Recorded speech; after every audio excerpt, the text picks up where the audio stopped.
What's up, everybody? It's GSI Guy again, coming back for another video. Today we're going to talk about some discrete lights. We're going to talk just real quick about the overhead panel and some of the discrete lights on it. Some of the things that don't really have switches, they don't have buttons associated with them. It's literally just a light and a message. We're going to talk about what those mean. I'm going to do things a little bit different tonight. I didn't like the placement on the last video of where the webcam was, and there wasn't really a good place to put it when I'm doing the PowerPoint presentation, so I'm just going to skip it for this one, and we'll see how that goes. Who knows, maybe the video will do better because I'm not in it. But anyway, let's jump into it. So the first thing we're going to talk about obviously is going to be the overhead panel. And when we talk about the overhead panel, at the very top of that overhead panel, you're going to have a group of discrete lights that are going to look like this. There's not going to be any buttons. There's not going to be any switches associated with this. No gauges. It's literally just lights. Now, this is taken out of X-Plane, obviously, and I've gone ahead and just hit the button to test everything so we could see all of the lights come on at one time. We'll kind of go through each group of lights or each individual light and kind of talk about why they come on and just some reasons behind it mainly. So the first group we're going to talk about is we're going to talk about the center group here. This one is not. You really don't have any controls over this group. We're talking about, this is our electrical heating on our pitos, on our TAT, on our AOAs. All of these things get electrically heated, and when they're electrically heated, these lights are extinguished. So really, these lights only come on if there's something wrong with the electrical heat. Now, with that being said, there is one caveat to that, and that's going to be my TAT. So these lights are all on when you're doing your pre-flight and you're going through everything, so it's normal to see these lights on. When you go to start engines, you start that first engine gets to, do you remember, 50% into? I told you it'd be an important number on the last video when it came to hydraulics. 50% into is going to be a very important number when it comes to a lot of these systems. But when you get to 50% into, it starts to electrically heat your pitos, your AOAs, and then your TAT, but not really. And the reason I say that is because the lights will extinguish as if they're getting electrical heat, but they're not. Now, you'll see here, this has a left TAT, right TAT. It also has what I think is a center IRU pitot, attitude, maybe an attitude director IRU pitot. I've been teaching this airplane for 8 years now, and never seen this light ever, and never seen a left and right TAT. There's just been a TAT, and then your pitot for the captain and the FO. I am not saying that these lights don't exist. It's something I am not familiar with, so I'm not going to really go into the specifics of them because I am not familiar with them. Again, I deal with cargo airplanes. I don't deal with passenger airplanes, so maybe it's a passenger thing, and maybe they changed it when it goes through cargo conversion. But I'm not going to speak on something that I'm not 100% familiar with. But anyway, but these, again, they get electric heat whenever we hit 50% into on the first engine.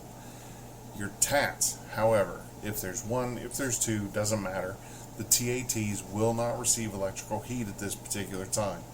They will not receive heat until the truck switch tilts.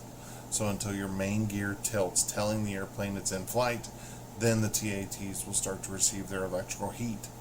Now, the light goes out at the same time everything else does. You won't know there's a problem with the TAT heating until the aircraft is in the air. That's really the only difference. Outside of that, all the lights mean the same thing. They mean that something here is not getting electrically heated in some way, shape, or form. Okay? And that's after, again, 50% into on that first engine. Now, the next group is going to be this group here, which is our doors. Again, it's going to depend on your airplane. If you have a passenger carrying airplane, there's going to be EMER doors, or emergency doors. In a cargo airplane, you don't have emergency doors. They're plugs at this point because of the cargo compartment. So what you have is you have entry doors, you have cargo doors, and you have access doors. Okay? So the reason I kind of lump all of these together is because, excuse me, is because they're the same. You know, this is telling me that a door is open. It just matters on where the door is open. So entry doors, okay, that's L1 or R1, depending if you're in a 300 or a 200. 200s have R1 doors, or at least have the ability to have R1 doors. Not all of them do, but some of them do. And then your passenger aircraft are going to have entry doors. You're probably going to have 1R, you'll have L1, R1, and then you'll have L4 and R4, which are the back rear doors. And then the ones usually over the wings are going to be your emergency doors, because that's what they are. They're emergency doors. So anyway, anytime one of those are open, that light will come on. And then you'll get a message on EICAS that tells you what that means. Cargo doors. Okay, so for the cargo doors, there is a caveat to that as well. If you have a cargo airplane that has gone through conversion at IAI, which is the Israeli converted, or Boeing converted, it will determine on what lights up your cargo doors. Light here. So the cargo doors light under normal circumstances if it goes through, if it's a passenger airplane, or if it goes through IAI conversion. What that means is the cargo doors light that's going to be on is going to be for the forward, the aft, and the bulk. Any of those three cargo doors being open will cause that light to illuminate. If you have a Boeing converted freighter. Now, the special thing about Boeing converted freighters is your main cargo door actually gets added into the EICAS system. And by adding it into the EICAS system, it allows the cargo door's light to be illuminated when the main cargo door is open. Okay? If you have an IAI converted, you're going to get a main cargo door light on the front forward panel. And I'll talk more about that when I go over kind of like an aircraft general kind of thing, and not such a specific thing of the overhead panel. So anyway, it really just depends for the cargo doors, but generally this means it's your forward, aft, and bulk cargo doors on the lower part of the airplane that are open. The access doors, you have two access doors on the bottom of the airplane. You have one that's called your E&E compartment, which is your electrics compartment, where, you know, all basically your IRSs are stored, your autopilots, all that stuff is in that area. And then you have your forward access door. And then the forward access door is actually forward of the nose gear, and your E&E compartment is after the nose gear, so it's all in that same area, and they all kind of lead to the same things. But either one of those doors are open, that access door's light will be illuminated. Okay, so that's the two groups that are kind of like the easier ones. Now we'll break down the systems portions of these, the ones that actually have some system stuff that kind of goes along with them and that can cause some issues. Alright, so stab trim light. So you get a stab trim light that comes on, you get a stab trim message that comes up. Crap. What's that mean? Alright, the stab trim itself has two brake motors that are in there. And again, I'll put a card in here when the flight control video is available. Right now, I don't have it up yet, but basically what this means is those two motors will run the stab trim for the autopilot at full rate, so running it as fast as it can go. If this light and message come on, that means that one of those motors has failed, and now you're only running on one motor, which means that stab trim is only going to be able to move at about a half speed. So half rate is what you're going to be getting at. That's the fastest it's going to be able to achieve. The one right below that is unscheduled stab trim. Unscheduled stab trim is something, it frustrates me in this airplane. the 7.6 is the only airplane that I know of in the Boeing fleet that I've encountered, I should say, in the Boeing fleet that does not have a memory item when it comes to a runaway stab trim. They don't even call it a runaway stab trim. They call it an unscheduled stab trim, which basically means the damn thing's running when it's not supposed to, right? It's moving without a command. It's moving without the autopilot telling it to, which means there's something wrong with the motor. Okay? So for this particular light and message, there's 3 reasons that cause this thing to come on. The first one, as what I said before, it's a runaway stab trim or an uncommanded stab trim. It's uncommanded movement of the stab. It doesn't matter in what direction, it's just uncommanded. The second one is going to be trimming in the opposite direction. This one obviously matters as far as what direction it goes. So if I trim up and it moves down and vice versa, then the light comes on saying, yep, something not right there.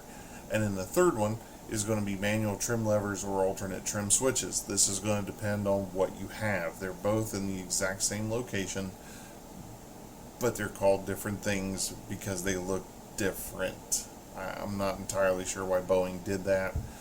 It has something to do with the models and how they were ordered, but it doesn't matter. It's the same thing. It's right next to the throttle quadrant.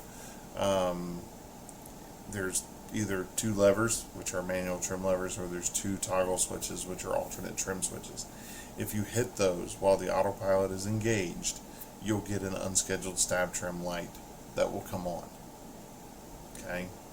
And I'll cover this again when we talk about flight controls. This is just kind of an overview of what these lights mean, and then you can kind of review them as we go. Alright, the next one, spoilers. This one's pretty simple. It's some of your spoilers don't work. Okay, you have 12 spoilers on the wings. 6 of them are ran by the center hydraulic system. 3 of them's ran by the right, 3 of them's ran by the left. They're ran in pairs, so this basically means a pair of them don't work or more. A pair or more.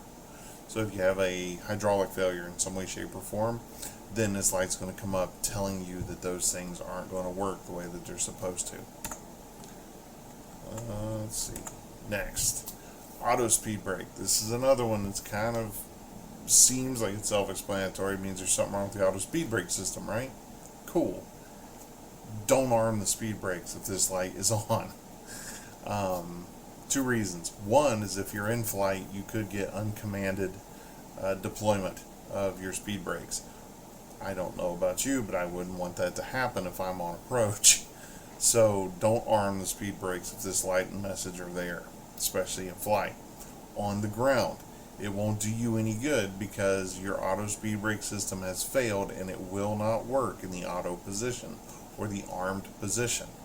So what this means is I keep my speed brakes in the down position, and I can pull them full up, and I can put them back down manually. I don't have to use the auto system for that. But this is telling me I don't have an auto system, so there's that. Then we have our rudder ratio. Rudder ratio, if this light illuminates, tells you rudder ratio has failed. Which again, seems pretty simple. Fine, I don't have a rudder ratio. But let's think about it.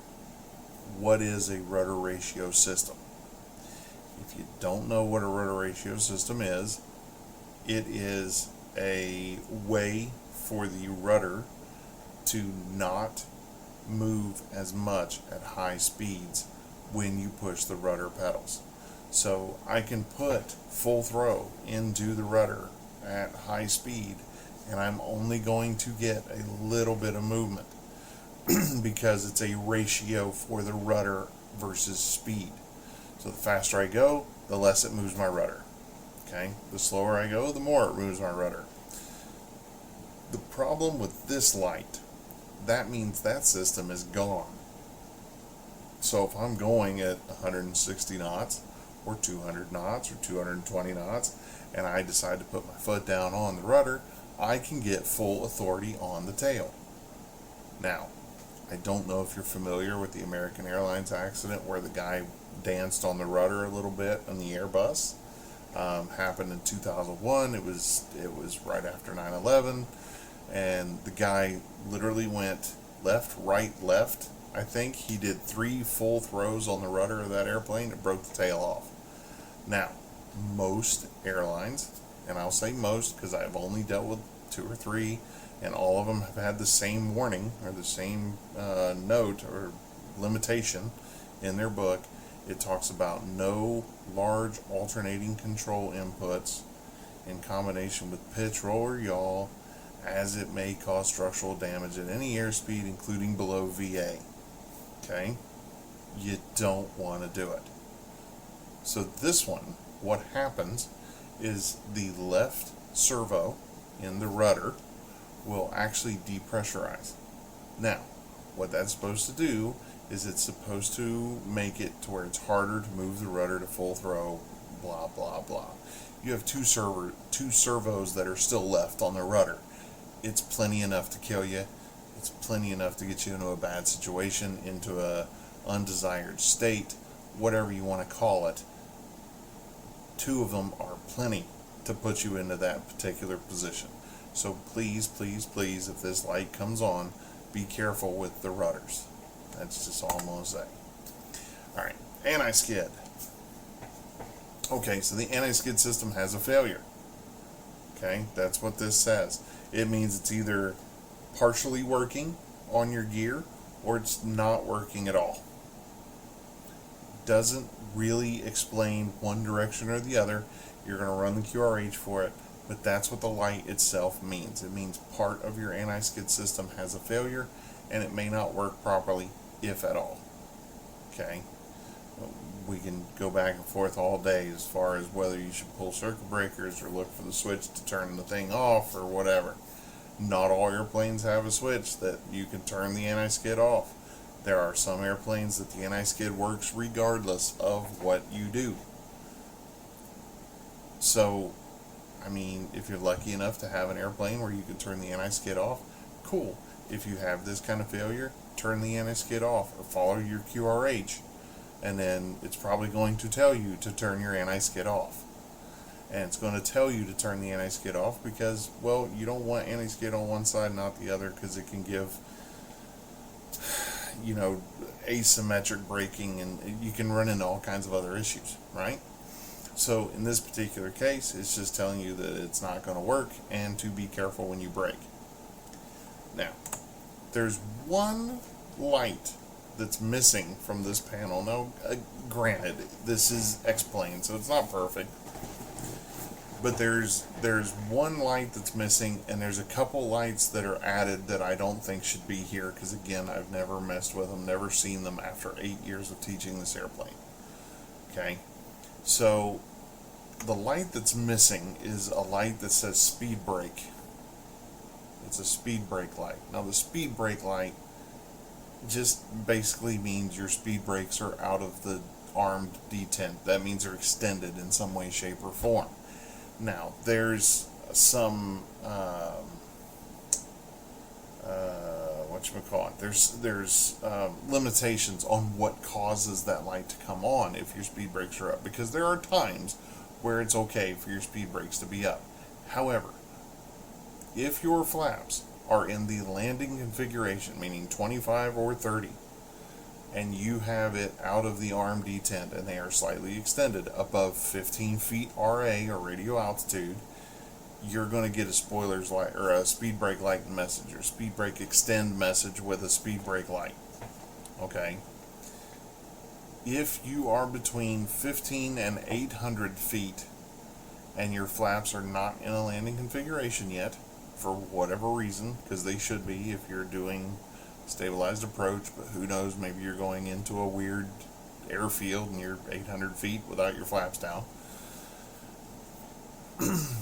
you're going to get a speed brake extend message anytime it's outside the arm detent between 15 and 800 feet, regardless of flap position. Okay, now this is all going to be in the notes. So I'm going to have this PowerPoint on the Google Drive that's going to be in the description. So you're free to go back and look at it, and you're free to look at the notes and all that kind of stuff that I put into it, as well as you can watch this video as many times as you want. Matter of fact, I would prefer if you watched it as many times as you wanted, because that helps me. So, but yeah, so that's the one that's missing from here, and it's kind of annoying, but like I said, it's X-Plane. It's not the actual thing. But again, I'll put it in the notes as far as what that is. All right, and then the two, these, yeah, Mach speed trim is a thing. It is a thing that's added into the 7.5. The 7.5 and the 7.6 are the same type rating, but the Mach speed trim system does not really exist in the 7.6. There's no indicator for it. And Mach speed trim, what that system actually does is it helps prevent Mach tuck, which again is one of those things that I'm not going to really get into because it doesn't affect, it's not part of the 7.6 thing. That can be a different video if we want to talk about the Mach speed trim system and Mach tuck, but right now I don't think that light really necessarily matters on this panel, so I'm not going to acknowledge it any farther than that. The one after that is lav smoke. This would be if you were a passenger carrying airplane. Lav smoke would be smoke in the lav. That one's pretty cut and dry, I think. But on cargo airplanes, that light does not exist. So there's that. Again, I know that was kind of a quick go through of what these lights mean, what they stand for. If you're trying to become a pilot on this airplane and you're listening to this because somebody told you that I was a good instructor and that I'd be good to push you through for an oral, because I think that I am, then that's really all you need to know on this panel as far as the discrete lights are concerned.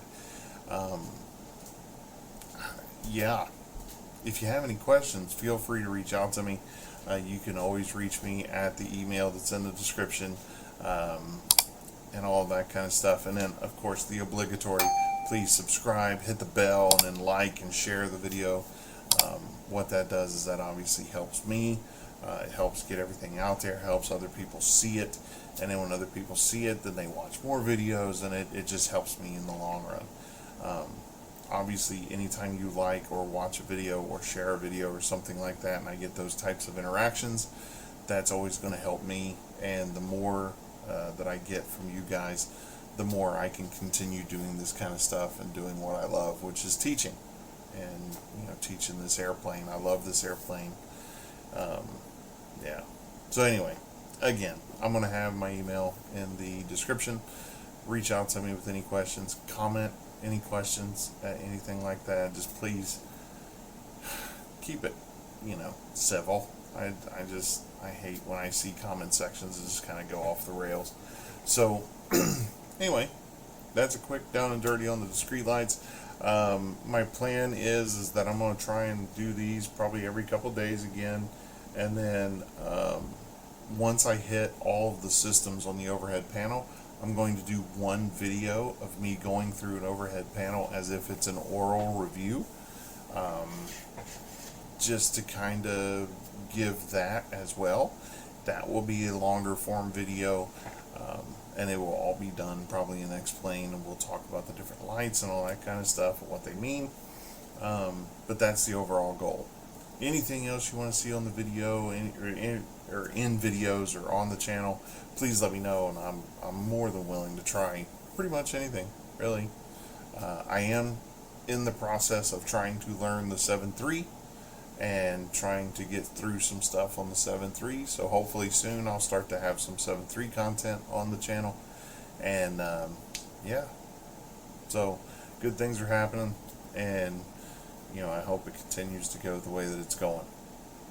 Anyway, I hope you guys had a good 4th. Hope everybody still has their fingers. Hope you didn't burn any houses down or anything like that. And yeah, you guys have a good night, good morning, good afternoon, whatever it is for you, and I'll catch you on the next one. See ya. Hey, I bet you thought the video was over. I wanted to make a quick correction. I said that the speed brakes light was going to be on the overhead and that it was missing. Yeah, it's not. It's actually on the forward panel in front of the pilots. So it's actually located right here, as you can see. So it's located right there, speed brakes. It just makes sense to talk about it there because we were talking about spoilers and auto speed brakes and all that kind of stuff. So I brought it up. It's added into the PowerPoint that's going to be posted, but yeah, just wanted to make that clear so I didn't have any confusion on that. Okay, now you can have a great day, and I'll talk to you later, and I'll see you on the next one. Bye.